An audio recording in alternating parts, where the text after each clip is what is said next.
Elə indicə səni fikirləşirdim. Necəsən?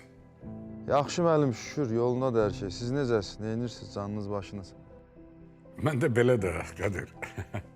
Bayaq sənin o iş yerinin yanından keçirdim. Fikirləşdim ki, kaş Qədir burada olardı. Bir enərdim, gedərdim yanına, söhbət eləyərdik. Elə bil ürəyim oxumusan, əzin. Hə müəllim, sağ olun. Bəbir müəllim, mən əslində başqa şeyə görə yığmışdım sizi. Nə olub? Nəsə lazımdır, Qədir? Bu işlə bağlı deyə müəllim. Hə, nəsə problem var? Bəbir müəllim, bizim bu ərazidən keçən yol var ha. Hə. Müəllim, bilirsiniz də ora qoruqdur, dövlət tərəfindən mühafizə olunur ora. Bilirəm, əlbəttə, xəbərim var. Nə olub ki? Bəbir müəllim, burada şübhəli şeylər olur. Ora yaman maşınlar gedib gəlir, güllə səsi eşitdim keçən dəfə oradan. Müəllim, mənə elə gəlir orada ov eləyirlər. Siz bilirsiniz də burada nəsli kəsilməkdə olan heyvanlar var. Burada ov eləmək qadağandır. Hə, olmaz elə şey. Bəlkə sən başa düşmüsən nəysə, Qədir. Niyəsə mənə elə gəlir. Mən istədim Ekologiya Nazirliyini yığım, məlumat verim onlara. Amma sonra da fikirləşdim ki, birinci sizlə danışım, məsləhətləşim sonra. Yaxşı elədin, Qədir.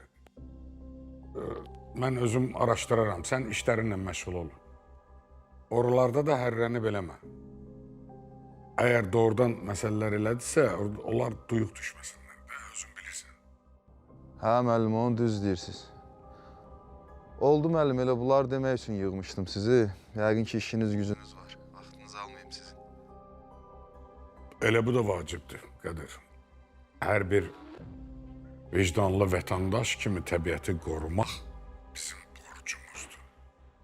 Elədir müəllim, düz deyirsiniz. Elə ona görə narahat oldum, sizə xəbər elədim. Müəllim, doğrudan əgər elə bir şey varsa... Yox, olmaz elə şey. Narahat olma. Əgər olsa da mən lazım olan yerə özüm deyəcəm. Heyvanların nəslini kəsmək olmaz.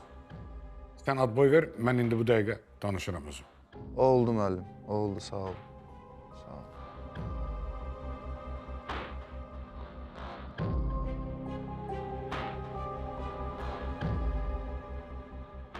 Heyvanların nəsli kəsilməməlidir.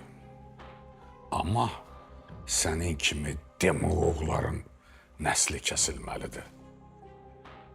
Nax göndərdim sən ora, nax.